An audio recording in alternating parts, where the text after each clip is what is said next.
is heating up severely to the extent say Usher top of the league, Arsenal 61, Man City 56.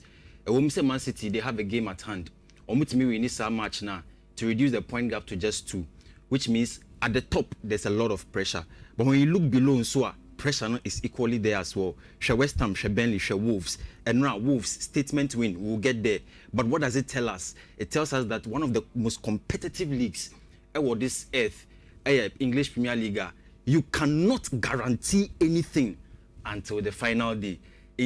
That was the table. Now look at the next 5 games for both Arsenal and Manchester City are more first and second respectively. Arsenal, Echna, on Chelsea, Bebo, on Brighton and Hove, Bebo, on Everton, Bournemouth, and after Manchester City. Look at the same for City. On Leeds, Bebo, and on Nottingham Forest, West Ham United, Chelsea, and Arsenal. Into share the fixtures that are coming up 5 for both teams it's a very difficult time. It demands. But among the two, no. Yeah. Would Obia matches Obabanzania bosses Navy 1 year paneding. Because Arsenal, yeah, our Chelsea, Brighton, Everton, Bournemouth, right? Bournemouth, yeah. Bournemouth and Man City. Yeah. And Pep Guardiola and in the City team, no. Leeds. Or Forest. Nottingham Forest, West Ham, Chelsea, and then Arsenal. Rich, on the face value for the 5 games of both teams, Babono, it looks like Arsenal have a more difficult fixture schedule. Samum. Because look, on a Chelsea, Bebo, right? That's a difficult game. Yeah. Chelsea is part of the top 5. Is Brighton difficult? Brighton is not difficult, but anytime you face them, they manage to get a result from you. Because I mean that this season there. And then the Brighton of last season. But on your stubborn side, that is the perception. Okay. So Obe Koneho and Arsenal is going to go away, right? And that away fixture is a fixture that can be very difficult because you are playing away from home. So what you are saying. So when you look at it critically, even if you compare it with Manchester City, Chelsea, no Asabo, Arsenal, even though both games are at home, they are going to be title deciders. They are going to be games that if Manchester City manage to get the results from, it will boost their chances. But if they manage to lose those games as well, it will go against them. Then they also have West Ham and Nottingham Forest and Leeds. Now Leeds and only Leeds never. Now that Leeds game is quite difficult because Okwa away. So when you look at it on the face value, you want to give Arsenal a more difficult fixture based on the 5 I was screening here. Now, and now press conference in Ebisa Pep Guardiola say, what does he feel about Arteta when he was in the same position previous seasons ago? And I say, as to whether he could win the league or not. Or say he's not in the position to advise Mikel Arteta and Odina Semisiho. Or so one can't anything about it. It tells you something. He's focused more on Manchester City than the fortunes of Arsenal. Say Arsenal we need league no, so we need league no, and fan of him. He is more focused on what he can do with Manchester City because on also no, he's trying as much as possible to try and get the points that can help him to at least put himself in a better position. So if Arsenal manage to blow a lead or try and mess up, he will take over. So you can listen to Pep Guardiola and try and get what he's trying to do with that statement I will make here. But obviously, there will be a lot of pressure on Erling Haaland to continue firing. So Manchester City can get the results. This season has not really been a season that we have so many goals. So as I said, even though he's on top, but the performance has not really been overwhelming, right? To convince people, say he's the one. And he needs to get back on form to get the goals if Manchester City are even going to contend for the league. Now, these are the fixtures for this particular week. And right here, Wolves and Aston Villa. Rich, it was an incredible match. Now, the fairy tale of this particular Wolves team, is something that needs to be studied a bit. Why? This result, and Wolves share Aston Villa 2-0 also validates the point I've been making. Say, there's no bad side in the Premier League. There is no bad side. The reason why Wolves is where they are, bottom of the league with only 10 points, is because they don't have a way of winning games or getting the results. That is why One Arsenal 2-2. That is why at the bottom of the league, One Aston Villa, who is third place, 2-0. So when you look at the Premier League, you need to get a strategy. That is why there are teams who go typically into a game. No, oh no, Obekachan who say I'll use a set piece to win the game because I've identified it as a weakness of the opponent, and that is a way to get the result. If you manage to get your results that way, it benefits you, it benefits the team. And in Premier League, no, getting the result is more important than playing flamboyant football. The last time I checked, it's if you manage to get the points, that is what will help you to stay afloat. Otherwise, you will sink. Now, the majority part of this season, that has been the story of Wolves. But also, no, it is important to know that the last 5 games are on Aston Villa abo. Washano all except one. Our draw. So there's that context that anytime Wolves play at home to Aston Villa, no matter on form. So what you say? So it is more or less a perception. Now, psychology, there's a concept called the boogie side effect. It's a theory. Now, that boogie side effect, it goes this way. It be a team to say Wolves, any Aston Villa, airbo. Then traditionally, irrespective of the form, Wolves echa Aston Villa. In this situation, Aston Villa becomes the boogie side. Anytime they are going to face Wolves, there's a perception say, ish, match way, you bet you Lucy. Looking at the past 5 results that have not gone our way. So psychologically, it can destabilize the team. So what did they make an say? So in this situation, yes, Aston Villa is a superior side. They are on top. They are third. But look at what happened when they faced Wolves. So they become the bogey side. And that was a good result. And now Yebisa, Unai Emery, how he felt about the game. Even though he spoke in high spirits, you could see he was disappointed. Also frustrated. You understand? And it is normal because as a Premier League coach, a Premier League manager, you're expecting to get a result against the lowest side in the league, and then you lose by 2-0. It can shatter the dreams of the team. So when Timmy and Kika boys BMA, it can destabilize them. They will not put themselves together for the rest of the games that are ahead of them. Now, Rich, one can say Manchester United, Michael Carrick. Now, Enra, and a bisa Jimmy O'Hara or some training, in fact, or analyst or Sky Sports, and I'll say, I don't think Manchester United are a million miles away from winning the league, which means perhaps not this season, but next season, with what Carrick is doing, it's very likely that if they get the right signings, at least Manchester United would have a better position to position themselves in a way that they will challenge for the title. And it's something that can possibly happen for Manchester United. Now, 2026 alone, Manchester United have 18 points. The most in the Premier League, which is a good result. Which is you see, this year. Just this year alone. Okay. With the table, Manchester United are saying 18 points from 8 games. Or Chelsea and 16. Yes. Wow. Which is, very good. What you look at the bottom, Spurs, very bad. But this is good. As for Spurs, but this is a good sign for Manchester United that they are building a certain momentum that they don't want to throw away, especially looking at the fact, say, on a Newcastle, on a Crystal Palace, over the weekend. Now, very important, Benjamin Šeško, the performance this season, right? Is he going to be able to replicate it? He has scored 3 goals in 5 games. So as I said, most of them have come from the bench. So will Michael Carrick continue to use him that way? Because then it means that they have found a way to win their games and to get the points like Asma and America. So it's something good that Manchester United would want to right on that reach. I won't say this season, all the teams from England that are playing the Champions League have progressed to the next stage. But I think it could be risky. Because when you look carefully, the title race in the Premiership is becoming very heated.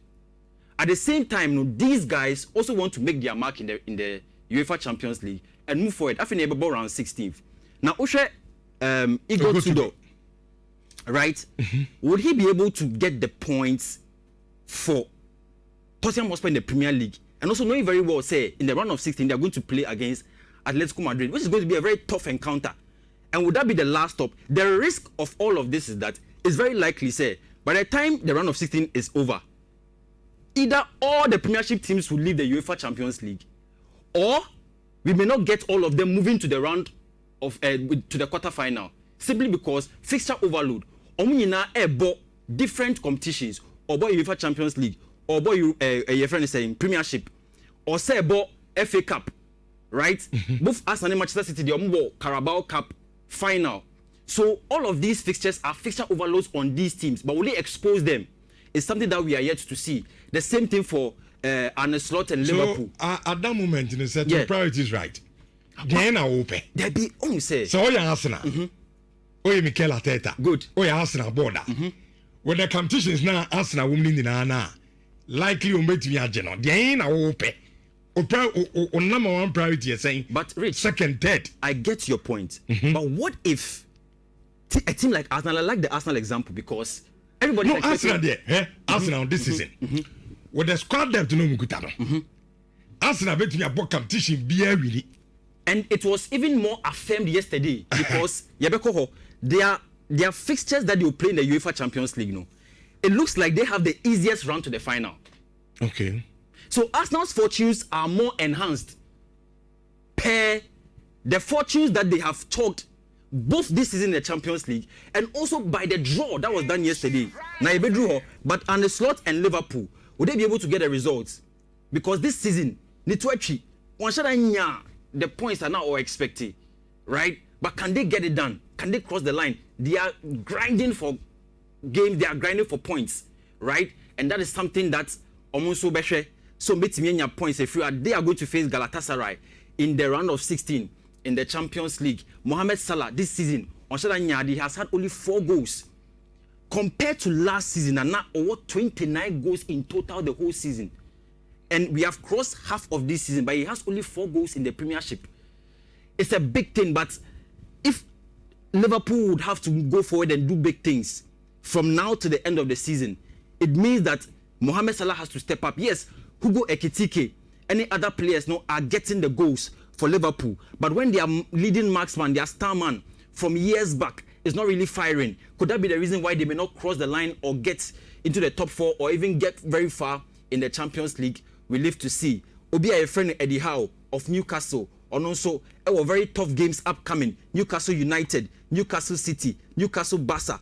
Then they will play Chelsea, right? Before they play Barca away in the Champions League. Will they be exposed? We live to see about that as well. Now, Pep Guardiola he also has very tough games in the Champions League. He'll be playing with Real Madrid, Ombeko away. Then they will come back home to play. Will that also expose them or get them to perform better? That is a question that is left to be answered very soon. Now, Liam Rosinia, and also Paris Saint-Germain, big game. We'll see how that goes. Now, Rich, the biggest game of the weekend. Arsenal versus Chelsea at the Emirates. Rich, Chelsea is winless against Arsenal in the last 8 Premier League games. We lose to 3 and our draw 5. This season alone, Arsenal have scored 19 goals from set pieces and 14 goals from corner kicks. Chelsea has conceded 11 goals from set pieces alone. And our 7 red cards. This season, Liam Rosinia about Chelsea. The 8 games are wabo. We're winning in the 2 games he lost were against Arsenal in the Carabao Cup, home and away. He lost both games. But the question remains, what will happen this weekend? Because it looks as though both teams cannot afford to lose. In the sense that, say, it will be considered as a loss for both teams. Yeah. Why? Arsenal need that win to solidify their first position slot on top of the league. Once they lose or draw, it can be considered as a loss because Manchester City would also be sniffing to try and bypass them. And then it would blow their chances of winning the Premier League. On the other hand, Chelsea, they want to also avoid being the bogey side over here because after being winless against Arsenal in the last 8 Premier League games, so then it means that they'll be winless in 9 games in the Premier League, which is not something that they want to entertain. So what is going to happen? That's the question. Now, if Chelsea's fortunes are going to be increased in this game, it means certain players need to step up. Akowe number 1. João Pedro. Very, very important. Because if they don't step up, João Pedro, Pedro Neto, Cole Palmer, they need to be on their A game. Because once they are able to get the game running, right? And even the question is, what kind of approach will Liam Rosinia adopt? Will you want to sit back in a low block and try and hit Arsenal at the counter?